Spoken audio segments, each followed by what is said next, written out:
श्रीवास रामाय प्रभु गोविंद मुकुंद हरिदास गोविंद माधव गोविंद उदर नित्य प्रभु जगन्नाथ स्वरूपे संविदा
Sama-sama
Krishna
Sri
Viva Shashanam, Nai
महासंकीर्तन जगन्नाथेर आगे जाइछे करिला नर्तन रथाग्रेते प्रभु जाइछे करिला नर्तन श्री चैतन्याष्टके श्री रूप गोसाई करियाछे वर्णन रथारूढस्या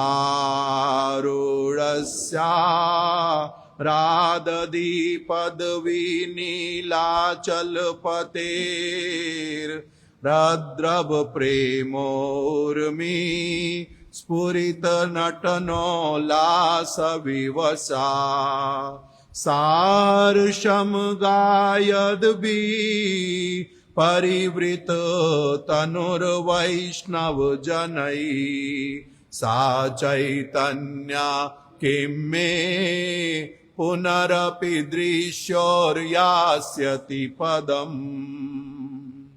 यहाँ जय सुने से श्री चैतन्य पाय सुदृढ़ विश्वास सहा प्रेम भक्ति हाय श्री रूप रघुनाथ पदे जार आश चैतन्य चरितामृत कहे कृष्ण दास।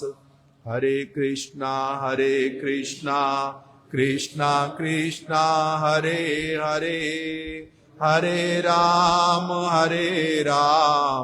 राम राम हरे हरे।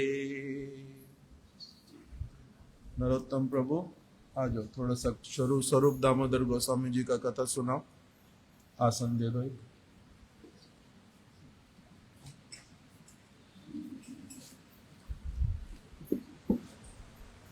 जय श्री बलदेव प्रभु की जय, सुभद्रा देवी की जय, जगन्नाथ देव की जय। सुदर्शन चक्र कहाँ है? जय श्री सुदर्शन चक्र जो की जय। जगन्नाथ बलदेव सुभद्रा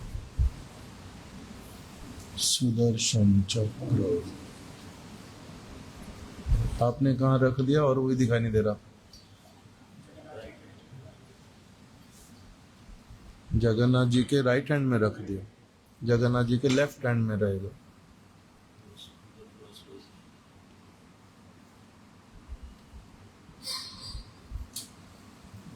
ओम ज्ञानतिमिरान्धस्य ज्ञानाञ्जनशलाकया चक्षुरुन्मिलितं येन तस्मै श्रीगुरुवे नमः। वाञ्छाकल्पतरुश्रीकृपासिन्धुभय एव च पतितानां पावनेभ्यो वैष्णवेभ्यो नमो नमः। श्री कृष्ण चैतन्य प्रभु नित्यानंद, श्री अद्वैत गदाधर शिवासादि गौर भक्त वृंद। हरे कृष्णा कृष्णा कृष्णा हरे हरे, हरे राम राम राम हरे हरे। आज बहुत ही शुभ तिथि है। आज भगवान श्री जगन्नाथ देव का रथ यात्रा महोत्सव है श्री जगन्नाथपुरी में, और साथ ही साथ महाप्रभु के अंतरंग परिकर श्री स्वरूप दामोदर गोस्वामी जी का आज शुभ तिरोभाव तिथि है, और शिवानंद सेन जी का भी आज शुभ तिरोभाव तिथि है, जो कि वो भी महाप्रभु के ही बड़े प्रिय पार्षद हैं। श्री स्वरूप दामोदर गोस्वामी जी स्वरूपता ब्रज लीला में ललिता सखी हैं। ललिता सखी जिस तरह से राधा जी को सब समय शिक्षा प्रदान करती हैं, किस तरह से कृष्ण को प्रेम करना है, क्योंकि राधा जी बहुत ही विनम्र स्वभाव की हैं, इसलिए राधा जी का हृदय बहुत जल्दी पिघल जाता है। इसलिए ललिता जी सब समय उनको सिखाती हैं कि कैसे प्रेम को वर्धन करने के लिए तुम मान करो, ऐसे उनको शिक्षा देती मान करने की। कभी नरम जल्दी मत पड़ा करो, तुम थोड़ा सा कृष्ण के सामने मान करो। इस तरह से प्रेम को वर्धन करने के लिए राधा जी को विभिन्न प्रकार की शिक्षाएं प्रदान करती हैं। वही ललिता सखी इस महाप्रभु जी की लीला में वो स्वरूप दामोदर गोस्वामी बनकर आए, और जैसे हम सुन ही रहे हैं, अब हम सुन रहे थे कि रथ यात्रा का महोत्सव कैसे चल रहा है, उसमें भी स्वरूप दामोदर गोस्वामी जी ही महाप्रभु जो कि राधा जी के भाव में अभिष्ट हैं, उनको कैसे उनके भाव के अनुरूप कीर्तन करके उनके भाव को और पुष्ट कर रहे हैं स्वरूप दामोदर गोस्वामी जी। कैसे महाप्रभु के जो भाव हैं, रथ के सामने जो महाप्रभु बोल रहे हैं, कुरुक्षेत्र की वार्ता जो राधा कृष्ण के बीच में हुई, तो उसी भाव को कोई समझ नहीं पा रहा, क्योंकि महाप्रभु ऐसे कोड वर्ड में बोल रहे हैं, कोई समझ नहीं सकता। लेकिन स्वरूप दामोदर गोस्वामी जी समझ रहे हैं, और उनके अनुगत्य में जो रूप गोस्वामी वो भी समझ गए। इस तरह से स्वरूप दामोदर गोस्वामी जी का जो अधिकार है बहुत उच्च है।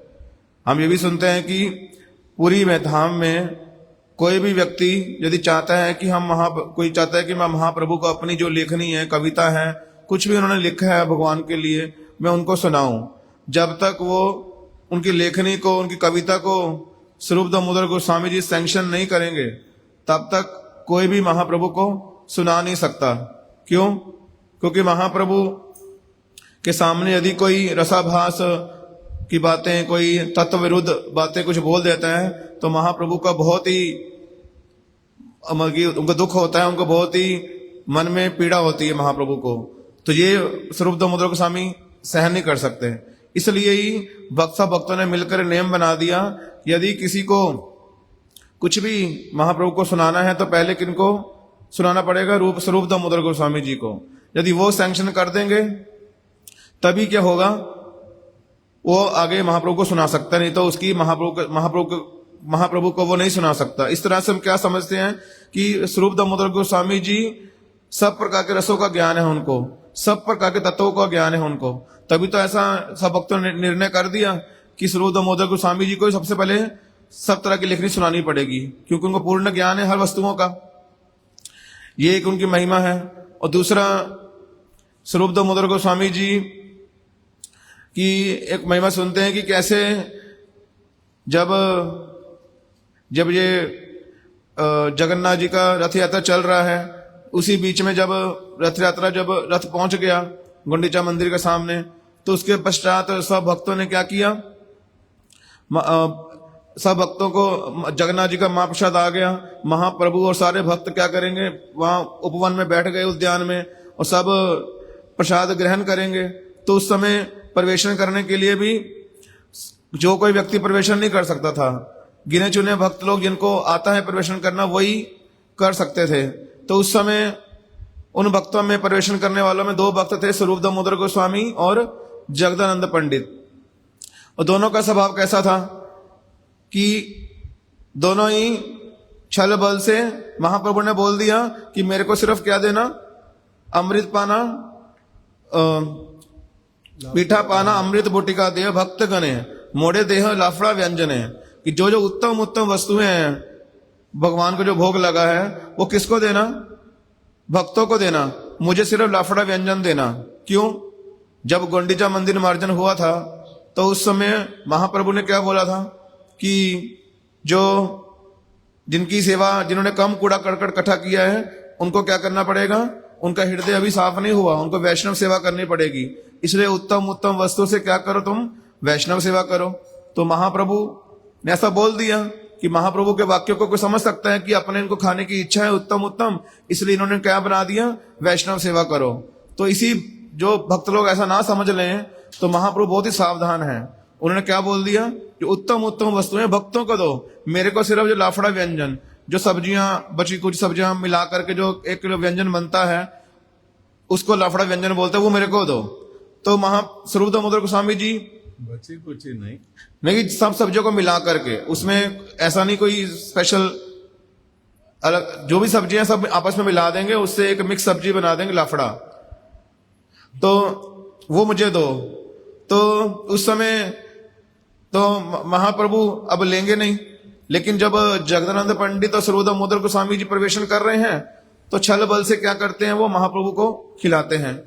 तो जगदानंद पंडित जी का क्या, कैसे खिलाते हैं वो जगदानंद पंडित जी, प्रवेशन करते करते वो कहते हैं कि प्रवेशन कर रहा था, जिस फ्लो में मैं प्रवेशन कर रहा था गलती से महाप्रभु आपके पत्र में डल गया, इसलिए अभी आप ले ही लो मैंने।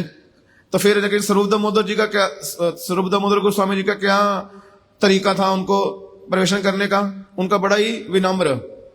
वो कहेंगे कि महाप्रभु जगन्नाथ जी ने ये सारा जो भोग बनाए इसको आस्वादन किया है, आप इसको एक बार ग्रहण करके तो देखो कि जगन्नाथ जी जो भोग लगा है अच्छा लगा, अच्छा बना कि नहीं बना, उनको अच्छा लगा कि नहीं लगा, मतलब इसका क्या स्वाद है। इस तरह से बड़े ही विनम्र भाव से महाप्रभु को कैसे करते हैं, प्रसाद उनको पवाते हैं। इस तरह अभी एकदम से मुझे उनकी बातें महिमा स्मरण तो नहीं आ रही स्वरूप दामोदर गोस्वामी जी की, लेकिन हम ये भी सुना है कि हम लोग जो गौड़िया मठ वाले हैं, हम लोग बोलते हैं हम लोग कौन हैं, स्वरूप रूपानुग, मतलब स्वरूप गोस्वामी और उनके अनुगत्य में रूप गोस्वामी, उनके अनुगत्य में हम लोग क्या करते हैं, जितना भी भजन हम लोग करते हैं उनके अकॉर्डिंग ही करते हैं। और अभी जो चैतन्य चेतामृत जो हम पढ़ रहे हैं ये भी किसकी देन है, ये स्वरूप दामोदर गोस्वामी जी ने ही जो जो लीलाएं महाप्रभु की साक्षात अपनी आंखों से देखी, उनका स्वादन किया, अनुभव किया, उनको ही उन्होंने क्या किया, अपनी डायरी में लिखा। और दूसरी ओर रघुनाथ दास गोस्वामी जी के जो कंठ में भी उनको पिरो कर रखा, उन कथाओं को, उन लीलाओं को, उन्हीं कथाओं को ही रघुनाथ दास गोस्वामी जी ने बाद में कविराज गोस्वामी जी को सुनाया। उनको ही उन्होंने क्या किया, हमें आगे इस ग्रंथ के रूप में हम सब भक्तों को प्रदान किए महाप्रभु की लीलाओं को। इसलिए यदि आज हम चैतन्य चेतामृत पढ़ रहे हैं, कविराज गोस्वामी लिखा है, लेकिन उनके मूल में कौन है, स्वरूप दामोदर गोस्वामी जी और रघुनाथ दास गोस्वामी जी। उनकी कृपा से ही आज हम महाप्रभु की जो लीलाएं हैं उनको हम श्रवण कर रहे हैं। इस तरह से यही कुछ स्मरण उनके विषय में कुछ बातें स्मरण आई। वांछा कल्पतरु वैष्णव कृपा सिंधु भैरव च पतिता नाम पावनेभ्यो वैष्णवेभ्यो नमो नमः। आप सुनाओगे कुछ कथा?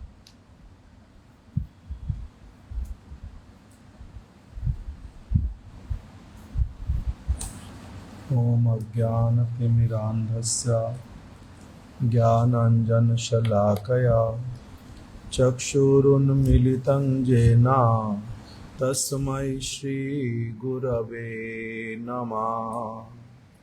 वाञ्छाकल्पतरुभ्यश्च कृपा सिन्धुभ्य एव च पतितानां पावनेभ्यो वैष्णवेभ्यो नमो नमः।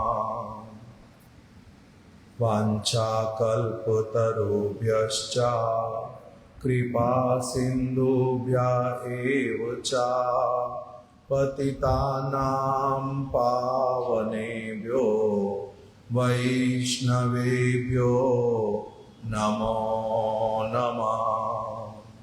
श्री कृष्ण चैतन्य प्रभु नित्यानंद श्री अद्वैत गदाधर शिवासादि गौर भक्त वृंद।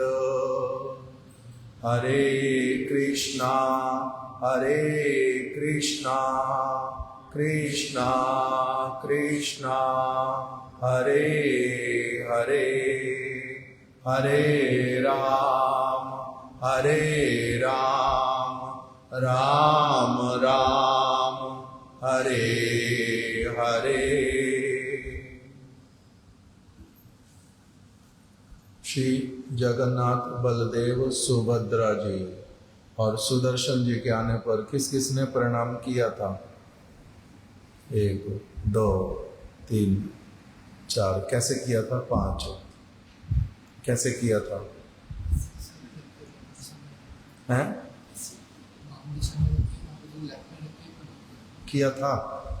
आपने भी पूरा प्रणाम किया था ना? बैठे बैठे सिर्फ ये बैठे बैठे सिर्फ किया? सारे लोग ठीक से प्रणाम करो। जगन्नाथ बलदेव आज उनका विशेष दिवस, उनके आने पर सबको प्रणाम करना ही चाहिए। ऐसे तो नहीं करने से दोष लगता है। हरे कृष्ण हरे कृष्ण।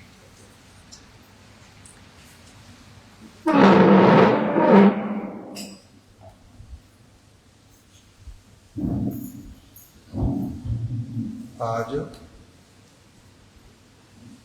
भगवान श्री जगन्नाथ देव का रथ यात्रा महोत्सव है और साथ ही साथ में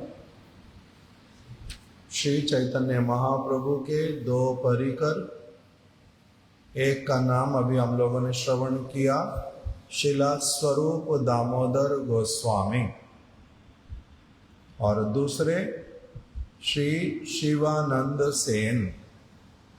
ये जो 2 चैतन्य महाप्रभु के परिकर, इनका आज शुभ तिरोभाव तिथि है। श्री जगन्नाथ देव की रथ यात्रा, इसीलिए श्रवण तो करना चाहिए विशेष रूप में। किसके लिए? जगन्नाथ देव की रथ यात्रा के विषय में। और संध्या के समय ऐसे तो रथ आज हम लोग जो हमारे मठ की ओर से ही विपिन प्रभु के घर से प्रारंभ करेंगे रथ को, और फिर 1 नंबर की मार्केट से होते होते कीर्तन करते हुए हम लोग फिर पहुंचेंगे। एक मंदिर है, वहां पर जाकर के हमारा जो जगन्नाथ जी की रथ यात्रा संपूर्ण होएगी। तो वो संध्या के समय में ऐसे उस समय भी पाठ तो हो नहीं पाता, कीर्तन तो हो नहीं पाता, कथा कीर्तन तो होता है, कथा नहीं हो पाती। इसीलिए हम लोगों ने अभी पहले ही वो वाला जो रथ यात्रा वाला अध्याय पूरा अभी बैठ करके उसका पाठ किया था। आज विशेष दिन, रथ यात्रा का ही दिन, गुंडीचा मंदिर जिस दिन मार्जन होता है उस दिन नियम गुंडीचा मंदिर मार्जन वाला अध्याय पूरा ऐसे पाठ करेंगे।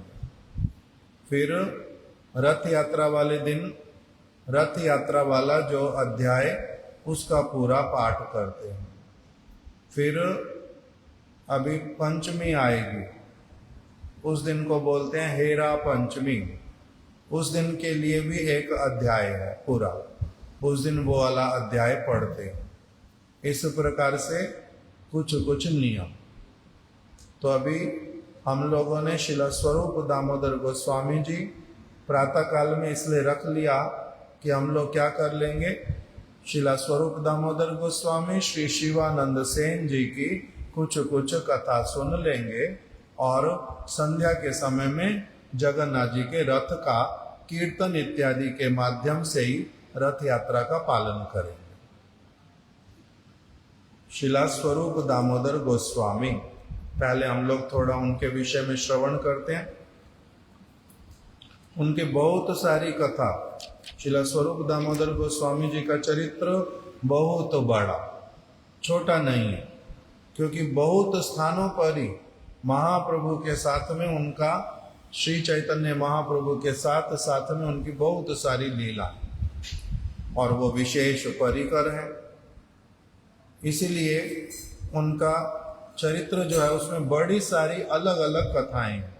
हम लोग तो 2-4 ही अभी सिर्फ श्रवण कर पाएंगे समय के कारण।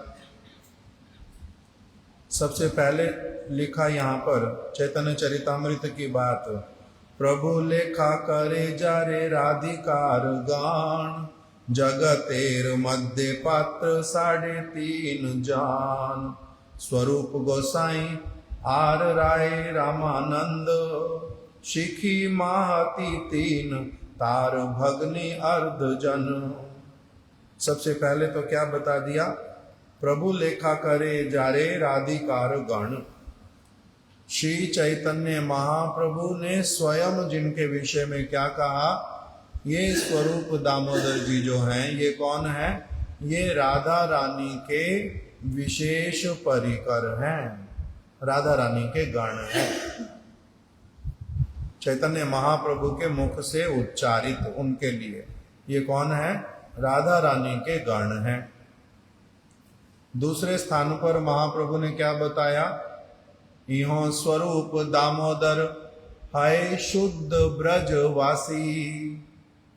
ये स्वरूप दामोदर गोस्वामी जो है ना, ये शुद्ध ब्रजवासी हैं। शुद्ध ब्रजवासी क्या होता है और ब्रजवासी क्या होता है?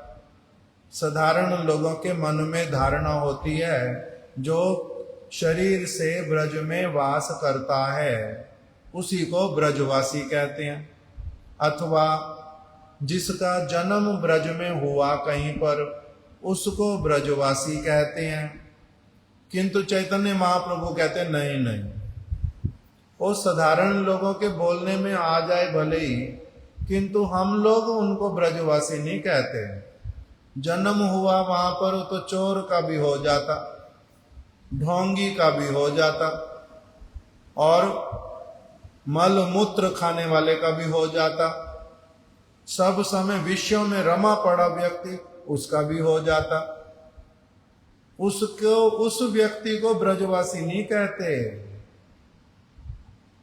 उसको थोड़ा ना ब्रजवासी कहते। फिर किसी का जन्म कहीं और हुआ था किंतु वो कहां पर आ गया, अपने जन्म स्थान को छोड़ के ब्रज में आ गया, तो क्या उसको ब्रजवासी कहेंगे? तो कहते नहीं नहीं, ब्रज में केवल मात्र आ जाने से, रहने से ही कोई ब्रजवासी कहलाएगा, ये तो बात ही नहीं है। वहां पर तो शिला स्वामी महाराज जी की भाषा में उन्होंने बोल दिया कि जो रोटी का बिजनेस करने के लिए आते हैं, रोटी का बिजनेस मतलब अपने यहाँ पर खाने पीने का असुविधा था, वृंदावन में बड़े आसानी से भिक्षा मिल जाती है, जितनी जगह खाओ आप खाओ, बांटो, फेंको, बहुत कुछ मिल जाएगा, तो इसलिए वृंदावन चले जाते हैं। तो ऐसे वाले लोग जो अपने रोटी की समस्या को सुलझाने के लिए, अपने इंद्रियों के लिए, मैं वहां पर खिचड़ी बांटूंगा, 10 लोगों को फोटो खींच करके 1000 लोगों का पैसा इकट्ठा करूंगा, मैं यहाँ पर खिचड़ी बांट रहा हूँ, मैं यहाँ पर गाय को चारा डाल रहा हूँ, मैं यहाँ पर सफाई कर रहा हूँ। अलग अलग लोग व्यवसाय की भावना लेकर के पैसा इकट्ठा करने के लिए, अथवा वहां पर रह करके क्या करूंगा, केवल इधर उधर घूमते रहो, जो मर्जी करते रहो। रहने के लिए लोग जगह भी दे देते, खाने के लिए भी दे देते, कपड़े भी दे देते हैं। तो इसीलिए मैं किसी तरह से वहां बड़ा आराम से जीवन जिया जा सकता है। लोग जो बहुत मेहनत करके भी कमाई नहीं कर सकते, आराम से नहीं रह सकते, उससे बड़े आराम से मैं वहां पर रह सकता हूं। इसलिए घर छोड़ करके कहाँ आ गया? वृंदावन। इसको ब्रजवासी नहीं कहते। ब्रज में रह रहा है, दूसरों की जमीन हत्याऊंगा, दूसरों के पैसे पर कब्जा करूंगा, ये सबको ब्रजवासी नहीं कहते। जिनका चित्त शुद्ध भक्तों के चरणों में, वहां पर ये वाले अमुक भक्त हैं, बहुत पवित्र, बहुत शुद्ध, उन्नत भक्त हैं, मैं उनके पास में जाकर के उनका शिष्य बन करके, उनका आज्ञाकारी बन करके उनकी सेवा में निमग्न रहूंगा। मैं उनके आदेश अनुसार भजन करूंगा, भजन करते करते आगे बढ़ूंगा। इस व्यक्ति को क्या कहेंगे? ये ब्रजवासी बनने की चेष्टा कर रहा है। और जिसका मन 24 घंटे में से 24 घंटे प्रेम में ऐसे आविष्ट होकर के मां भगवान में लगा रहता है, राधा कृष्ण में, ना उनको खाने की सुध, ना उनको पीने की सुध, ना उनको मान की, ना अपमान की, ना धन की, ना जन की, किसी वस्तु की कोई उसमें उनका ना हृदय जाता है, ना आंखें जाती हैं, कुछ जिनको दिखाई नहीं देता, जिनको राधा कृष्ण धाम परिकर गण लीलाएं उसमें जो सब समय रमे पड़े रहते हैं, उनको क्या कहते हैं? शुद्ध ब्रजवासी। तो चैतन्य महाप्रभु ने और कहीं पर भी क्यों नहीं रहे? स्वरूप दामोदर गोस्वामी कहाँ रहते थे? जगन्नाथपुरी में। कभी वृंदावन नहीं आए, एक मिनट के लिए भी नहीं आए कि आए हो चले गए हो, नहीं, इतना भी हुआ नहीं। किंतु चैतन्य महाप्रभु ने उनके लिए क्या कहा? यह स्वरूप दामोदर है शुद्ध ब्रजवासी। ये स्वरूप दामोदर गोस्वामी कौन है? शुद्ध ब्रजवासी। इस प्रकार के ये परम महान भक्त थे। इस प्रकार से सबसे पहले उनके लिए बतला दिया। दूसरी बात बतलाई, अवतरी प्रभु प्रचना। पहले दूसरी बात बतलाई, सबार अध्यक्ष प्रभु मर्म दुई जन, परमानंद पुरी आर स्वरूप दामोदर। चैतन्य महाप्रभु के हृदय को 100% 100% जो जानने वाले हैं, उनमें जो उन भक्तों के जो अध्यक्ष हैं, उनका नाम है श्री स्वरूप दामोदर गोस्वामी। जो भक्त लोग श्री चैतन्य महाप्रभु के हृदय के भावों को 100% जानते हैं, उनके अध्यक्ष हैं 2 व्यक्ति। उनमें से एक स्वरूप दामोदर जी, दूसरे का नाम बताया श्री परमानंद पुरी। ये लोग अध्यक्ष हैं। और 100% कौन जानते हैं? श्री रूप गोस्वामी। उन्होंने ही फिर क्या कर दिया? स्वरूप दामोदर जी सारा कुछ जानते हैं, अध्यक्ष हैं, इसलिए उन्होंने लिखना इत्यादि नहीं किया। किसके द्वारा करवा दिया लिखना सारा कुछ? रूप गोस्वामी जी के द्वारा। तो इसीलिए महाप्रभु के हृदय के अभीष्ट को पूर्ण रूप में जानने वालों में से जो अध्यक्ष हैं, वो तो कौन हुए? स्वरूप दामोदर गोस्वामी। और 100% जान करके उस सब बातों को सबके लिए लिख करके रखने वाले वो हैं श्री रूप गोस्वामी जी।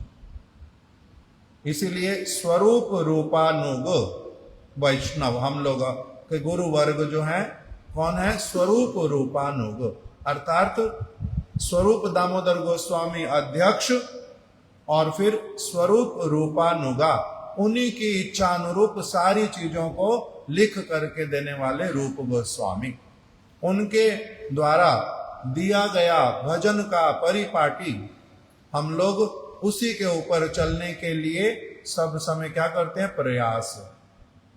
इसलिए स्वरूप रूपानुग, ये दूसरी बात बतलाई। तीसरी बात बतलाई, अवतरी प्रभु प्रचारिला संकीर्तन, एवं बाह्य हेतु पूर्वे करियाची सुचान। अवतारेर आर एक आचे मुख्य बीज, रसिक शेखर कृष्णेर सेई कार्य निज। अति गूढ़ हेतु त्रिविध प्रकार, दामोदर स्वरूप हैते जार प्रचार। स्वरूप गोसाई प्रभुर अति अंतरंग, ताहते जानिन प्रभुर ए सब प्रसंग। अब तीसरी बात बतला रहे हैं, कह रहे हैं कि श्री चैतन्य महाप्रभु इस जगत में प्रकटित हुए। अवतरी प्रभु प्रचारिला संकीर्तन, उन्होंने क्या प्रचार किया, सब जगह पर संकीर्तन का प्रचार किया।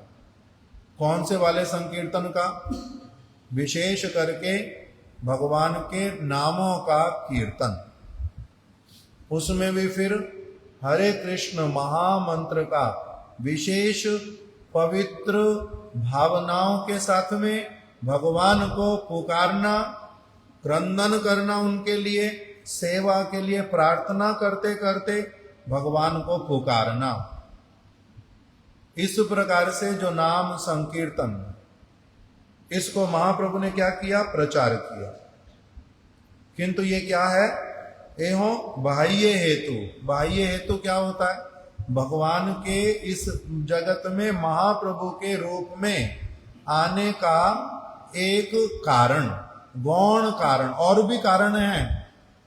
बाह्य कारण मतलब ऐसा नहीं कि इसका मूल्य नहीं है, एहो बाह्य हेतु। बाह्य हेतु मतलब कि ये करवाते करवाते, इसी को समझाते समझाते समझाते समझाते, इसी में आगे बढ़ाते बढ़ाते एक व्यक्ति को कहां तक लेकर के जाना है, वो जो है जहां तक लेकर के जाना है, वो एक और भी वस्तु है जो करवानी है।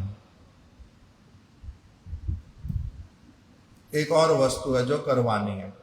जैसे एक छोटे बच्चे को विद्या अध्ययन प्रारंभ कराया, विद्या अध्ययन कराना है, वो रटेगा, वो सुनेगा, वो लिखेगा, वो पढ़ेगा, वो समझेगा, परीक्षा देगा, उत्तीर्ण होएगा, अगली कक्षा में जाएगा, फिर वही प्रोसेस फॉलो करके और अगली कक्षा में जाएगा और अगली कक्षा में जाएगा।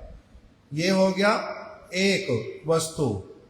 फिर दूसरी वस्तु क्या है, जब उसने अच्छी तरह से विद्या अध्ययन कर लिया, बहुत योग्य हो गया, तब उसने क्या करना है, उस समय उसने बिना किसी लोभ के, बिना अपने स्वार्थ के, बिना अपने लिए सुविधा जुटाने के,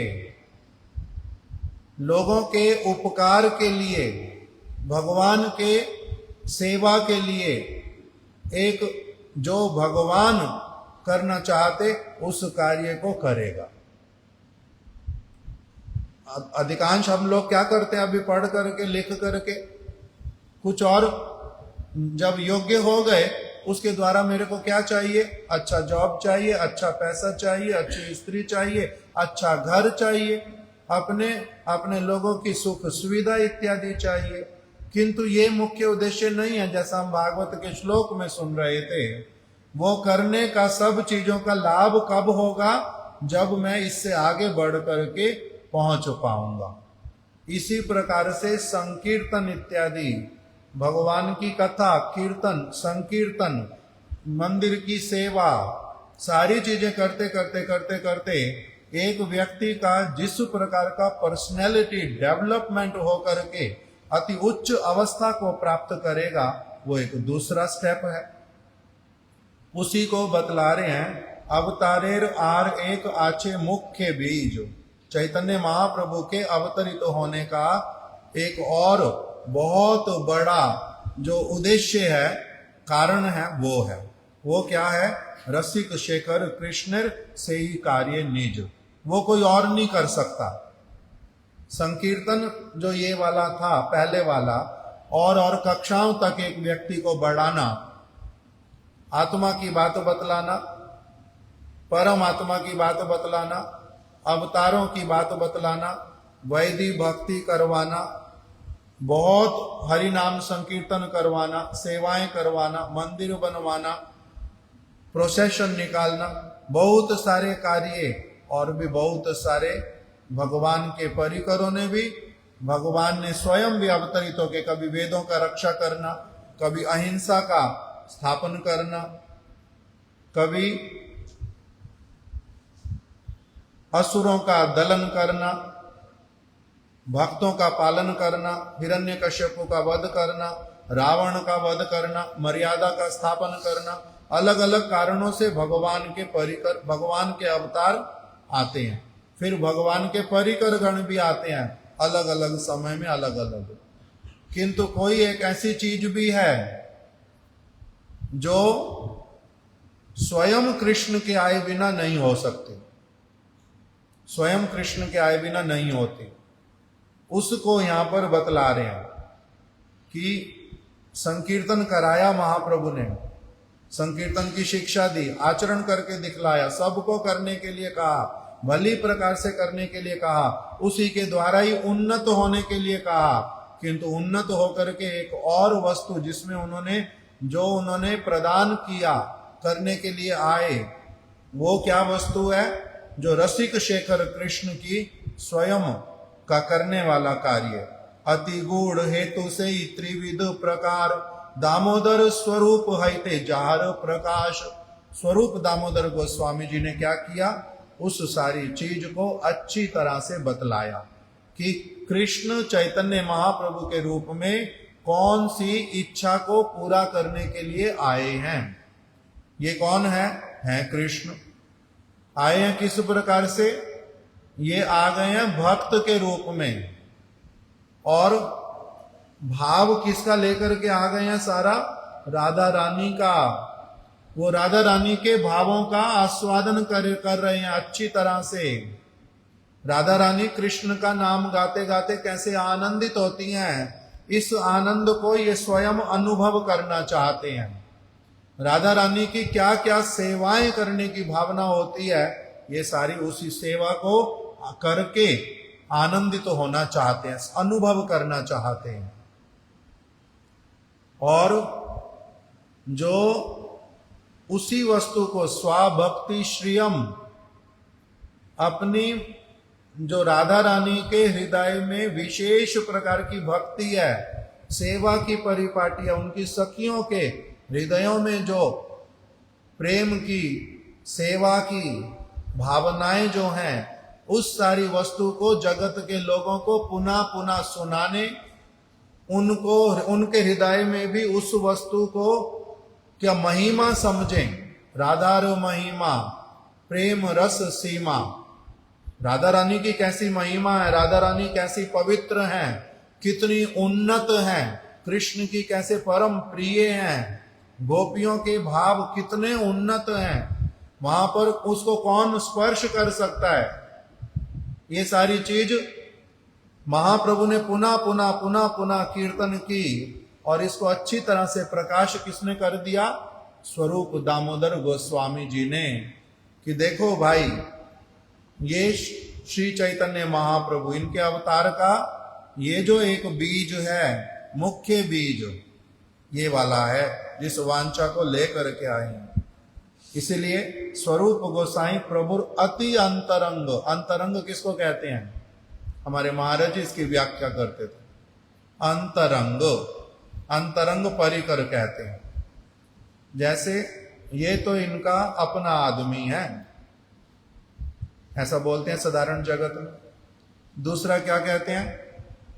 ये इनका राइट हैंड है। और क्या कहते हैं? ये दोनों तो दो शरीर और एक आत्मा है।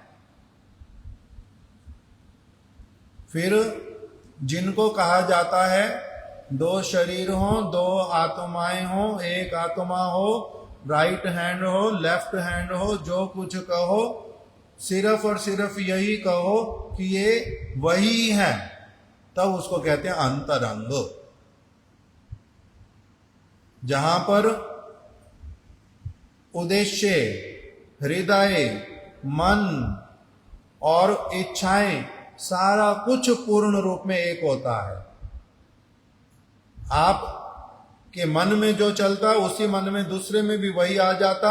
यहां पर जो आनंद होता वहां पर भी वही आनंद आ जाता। जैसे लता और लता के जो पत्ते, बेल, बेल है, बेल किसको कहेंगे? बेल एक लंबी लंबी वस्तु, पतली लंबी, वृक्ष के चारों ओर अपने आप को घेर करके ऊपर बढ़ने वाली, उठने वाली। और उसी बेल में फिर क्या लगे हुए हैं? पत्ते। तो बेल में जब रस ही रस भरा होता है तो पत्ते अपने आप कैसे हो जाते हैं? एकदम से खिले हुए, आनंदित। और अगर लता में क्या हो जाए, थोड़ा सा सूखापन आ जाए तो पत्ते भी अपने आप से क्या हो जाते हैं? सूखे सूखे लगते हैं, मरे मरे लगते हैं, मुरझाए हुए। तो इसीलिए लता और लता के पत्ते जिस प्रकार से एक ही चीज है, जिनको देखना आता है वो देख लेते हैं कि ये और वो, उसमें सूखापन, इसमें सूखापन, इसमें बड़ा रस तो इसमें भी बड़ा रस, वो आनंदित तो ये आनंदित, ये दुखी तो वो दुखी। दोनों का इस प्रकार का एक संबंध है कि दोनों को नाम अलग होने पर भी अलग नहीं कहा जा सकता। इसी को क्या कहते हैं? अंतरंग। प्रभु अति अंतरंग, उनके हृदय में इतना अधिक प्रवेश कर गए। हमारे महाराज जी तो सरल रूप में बतलाते थे। एक घर में पोस्टमैन आया, उसको कहां तक अंदर आने देते हैं? पोस्टमैन हमारा मित्र है या शत्रु? पोस्टमैन आया हमारी पोस्ट देने के लिए, मित्र है ना शत्रु?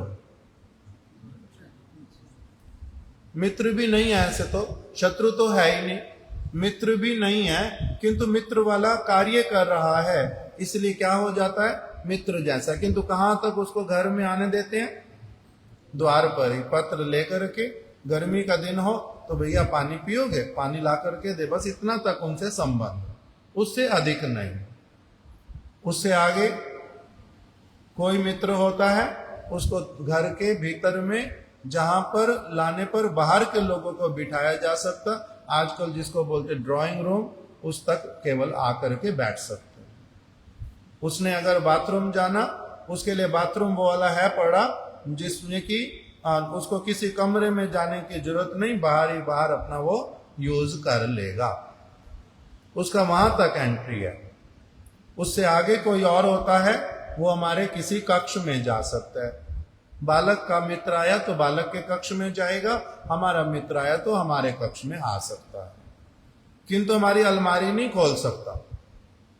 किंतु फिर कोई, और हम दूसरे किसी को कह भी नहीं सकते, कोई चीज उठानी हो, मेरे उठने का इच्छा नहीं है, उसको कह दूंगा जा भाई अलमारी खोल ले और निकाल ले, सबको कह देंगे? ऐसे नहीं, किसी किसी को कहेंगे चलो अपनी आप ही कर ले, ये वाली चीज उठा ले, वो वाली चीज कर ले। किंतु मेरे बिना पूछे वो अलमारी खोल लेगा और मेरा सामान ले लेगा या कुछ रख देगा, उसके साथ तो वैसा मित्रता नहीं है। किंतु कोई मित्र ऐसे वाला भी हो सकता है जो क्या करे, जो रखना रख दे, जो लेना है ले ले, किंतु मेरी प्रेजेंस में। किंतु फिर कोई और दूसरा है, मैं एब्सेंट भी हूं तब भी ये वाला काम कर सकता है, किंतु वो मेरे को इन्फॉर्म करेगा फिर। किंतु फिर कोई और है जो ले लेगा, जो लेना ले लेगा, जो रखना वो रख लेगा, इन्फॉर्म भी नहीं करेगा, पूछने पर भी कहेगा कि नहीं बता रहा, क्या कर लेगा बता। उसके साथ क्या हो जाए, उसको क्या कहते हैं? अंतरंग।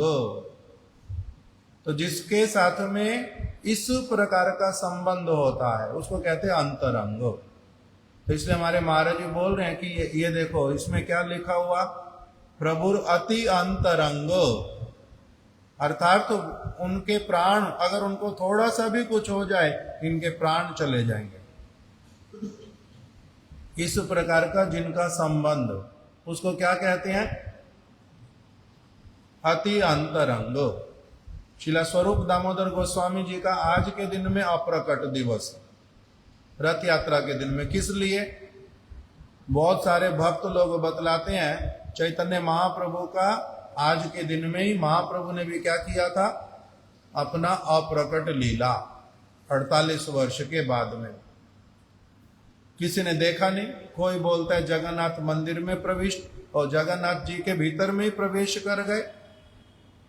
जैसे मीराबाई का बोलते हैं द्वारिकाधीश में प्रवेश कर गई। महाप्रभु प्रवेश कर गए किसमें? जगन्नाथ जी में। कोई कहता गोपीनाथ जी में प्रवेश कर गए। अलग अलग बात बतलाते हैं। तो कोई कहते समुद्र में चले गए, किसी को फिर मिले ही नहीं। तो इसीलिए भक्त लोग बोलते हैं फिर कि स्वरूप दामोदर गोस्वामी जी ने भी रथ यात्रा वाले दिन ही उनका भी इस शरीर किस तरह क्यों छोड़ दिया? क्योंकि जैसे ही महाप्रभु अप्रकट हुए और साथ साथ में इनका भी क्या हो गया? इस जगत से जाना हो गया। नहीं तो रघुनाथ दास गोस्वामी जी का वर्णन क्यों नहीं आता फिर कि पहले महाप्रभु चले गए फिर स्वरूप दामोदर जी गए, या फिर पहले स्वरूप दामोदर गए फिर महाप्रभु गए। तो रघुनाथ दास गोस्वामी किसी एक के पास रह रहे थे उसके बाद में, तो कहते नहीं, वर्णन ही आया नहीं। क्या हो गया? ये दोनों अप्रकट हो गए और रघुनाथ दास गोस्वामी क्या हो गए? एकदम से उनको लगा मैं तो अनाथ हूं, मैं क्या करूं? ये तो बड़ा भारी दुख आया मेरे ऊपर एकदम से। महाप्रभु के पास आया था, इन्होंने क्या कर दिया था? मेरे को स्वरूप दामोदर के हाथ में समर्पित कर दिया था। और क्या कहा था? स्वरूप दामोदर जी को कहा था महाप्रभु ने, ये रघुनाथ ये आया मेरे पास में, मैं आपको हाथों में इसको समर्पित कर रहा हूं। आप इसको अपने पुत्र की तरह, आप इसको अपने सेवक की तरह, पुत्र भृत्यवत, अपने पुत्र की तरह, अपने सेवक की तरह इनको अपने पास में रखना, इनका सब समय पालन करना। मेरे 3 रघुनाथ हो गए हैं। अभी महाप्रभु ने बोला अपने मुख से, 3 ऐसे भक्त हैं जिनका नाम रघुनाथ। आज से मैं इसको क्या कह के पुकारूंगा? स्वरूपेर रघु। ये स्वरूप दामोदर जी का रघुनाथ है, इसका नाम भी यही रखूंगा, स्वरूपेर रघु। तो इसीलिए वो दोनों जब एक ही समय में अप्रकट हो गए तब रघुनाथ दास गोस्वामी क्या हो गए? बड़े विरह कातर हो उठे। इसलिए उनका चरित्र ऐसे वाला आता है। तो इसीलिए बोल रहे हैं कि जो स्वरूप दामोदर गोस्वामी हैं, इन्होंने विशेष रूप में, ये किसी से बात नहीं करते थे, बहुत कम बात करते थे। बहुत विशेष विशेष इनके जो भक्त, उनके साथ में इनका मित्र था। महाप्रभु, राय रामानंद, रघुनाथ दास गोस्वामी, श्री पुंडरिक विद्यानिधि, परमानंद पुरी, कुछ एक नाम आते हैं जिनके साथ में क्या भगवान आचार्य, जिनके साथ में इनके विशेष संबंध। और ये इतना सुंदर कीर्तन करते थे, इतना सुंदर कीर्तन करते थे, महाप्रभु के भाव के अनुरूप एकदम से ऐसे वाला कीर्तन करते हैं कि महाप्रभु एकदम से प्रेम में आविष्ट हो उठते हैं।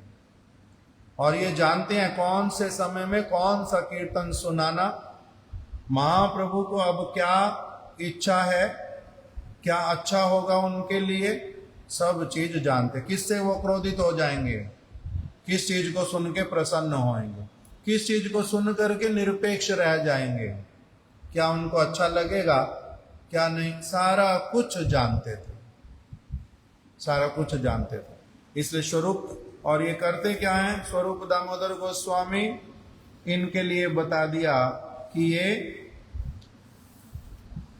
चंडीदास विद्यापति चैतन्य महाप्रभु 12 वर्ष तक जगन्नाथपुरी में अपने वास स्थान पर रहते हैं, गंभीरा में। और दिन के समय में तो लोगों से फिर भी किसी का आना जाना लगा रहता, तो इसलिए महाप्रभु थोड़ा अलग प्रकार के होते थे। जब सारे लोग चले जाते हैं, रात्रि आती है, लोगों का आना जाना और होता नहीं, उस समय चैतन्य महाप्रभु क्या उठते हैं एकदम से, विरह में कृष्ण कहाँ है, कृष्ण कहाँ मिलेंगे, कहाँ मोर प्राणनाथ मुरली वदन, कहाँ जाऊं कहाँ पाऊं ब्रजेंद्र नंदन। ब्रजेंद्र नंदन कहारे कहिबो के बजाने मोर दुख, ब्रजेंद्र नंदन बिना फाटे मोर बुक। कहाँ मोर प्राणनाथ मुरली वदन, मेरे प्राणनाथ कहाँ है? मुरली वदन, जो अपने मुख से मुरली बजाते हैं, वो कहाँ है? कहाँ मोर प्राणनाथ, कहाँ मुरली वदन। कहाँ जाऊं कहाँ पाऊं, कहाँ जाऊं मैं,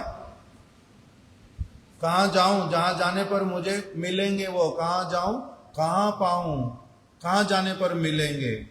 क्योंकि उनको कौन चाहिए? केवल कृष्ण चाहिए, इसलिए कहीं पर भी जाने के लिए तैयार हैं। कहाँ जाऊं कहाँ पाऊं मुरली ब्रजेंद्र नंदन। नंद महाराज जी के पुत्र जो ब्रजेंद्र कृष्ण कहाँ पर मेरे को मिलेंगे, कोई तो मेरे को बतलाओ।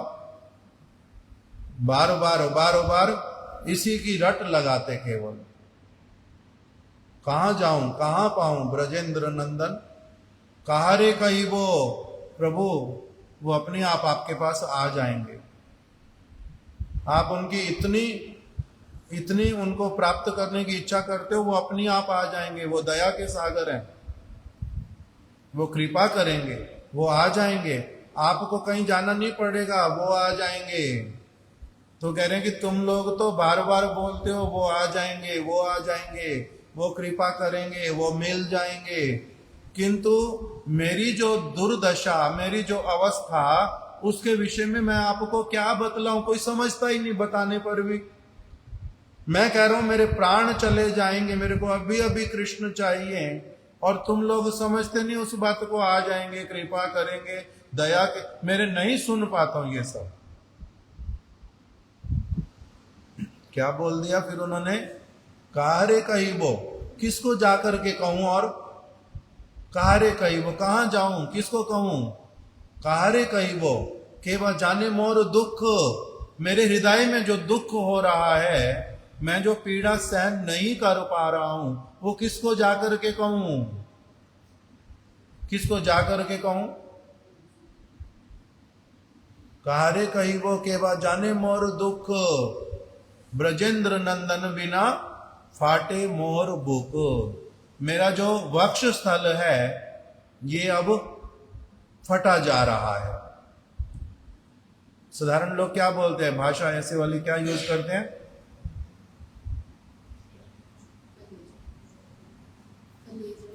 मेरा कलेजा फटा जा रहा है, मेरा दुख इतना ज्यादा है, इतना ज्यादा है, मेरा क्या हो रहा है, कलेजा फटा। कलेजा मतलब हृदय,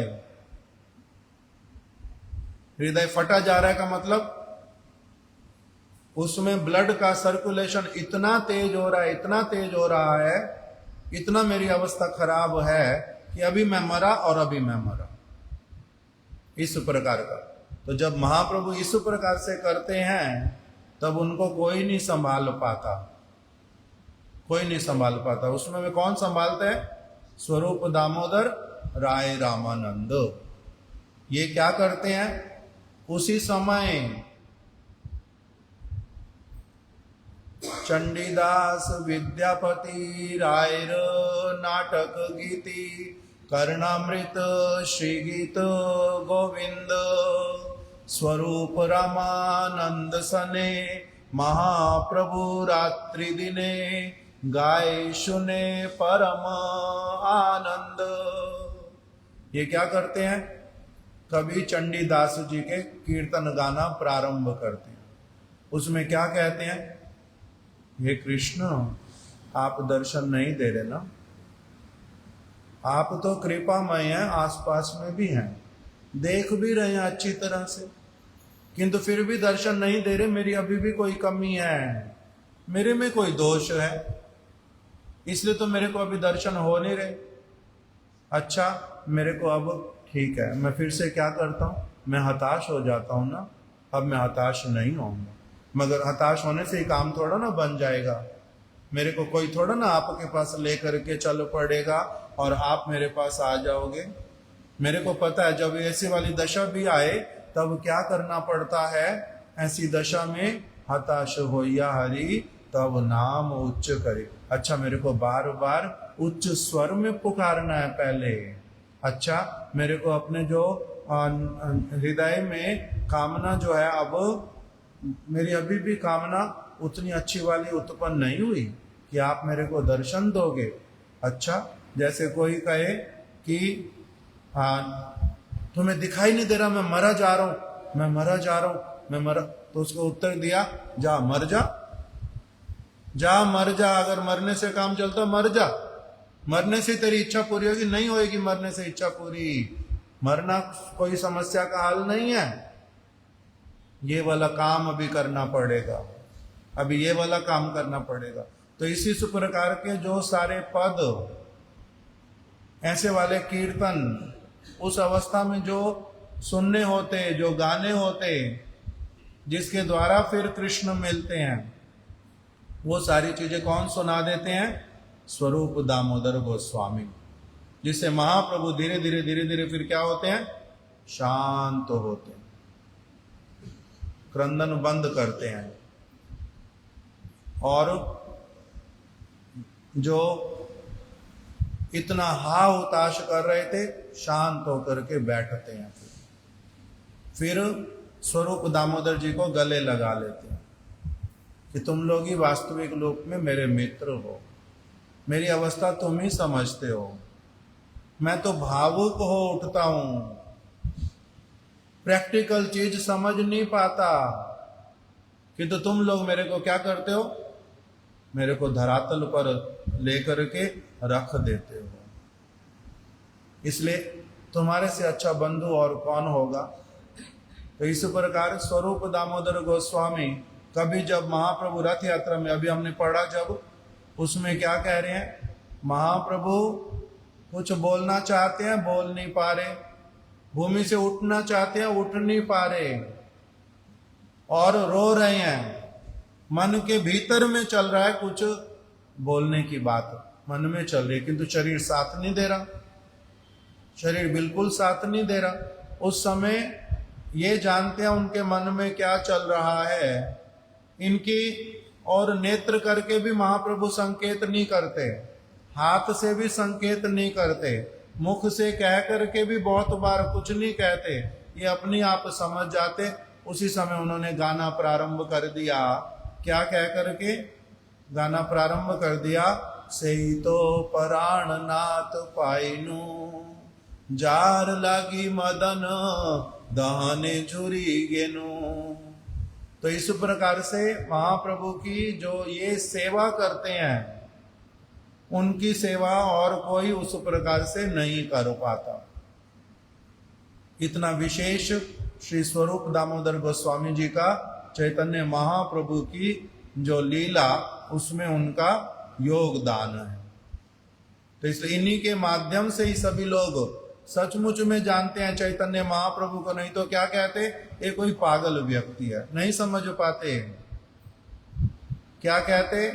कि पता नहीं ये किस प्रकार का सन्यासी है, भगवान के दर्शन कर रहा है, राधा कृष्ण ये जगन्नाथ जी के, और अपने मुख से क्या बोल रहे हैं? जगन्नाथ जी के सामने बोल रहे हैं कि अरे ये सन्यासी का वेश, जगन्नाथ जी के सामने दर्शन, रथ यात्रा में खड़े हुए, और क्या बोल रहे हैं? बोल रहे हैं कि वो चांदनी की रात कितनी अच्छी थी, रेवा नदी का तट कितना अच्छा था, एक प्रिया एक प्रियतम का संग हो रहा था, आलिंगन चुम्बन कर रहे थे, कितना अधिक उनको आनंद प्राप्त हो रहा, इस प्रकार की बातें बोल रहे। कौन समझता उसको?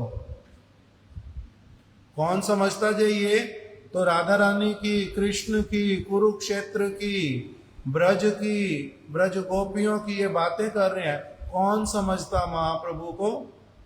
तो इसलिए स्वरूप दामोदर गोस्वामी जी ने क्या किया, महाप्रभु ठीक ठीक रूप में करते क्या हैं, क्यों, कब, क्या कहते हैं, ये सारा कुछ जो है वो अच्छी तरह से सब लोगों को बतला देते।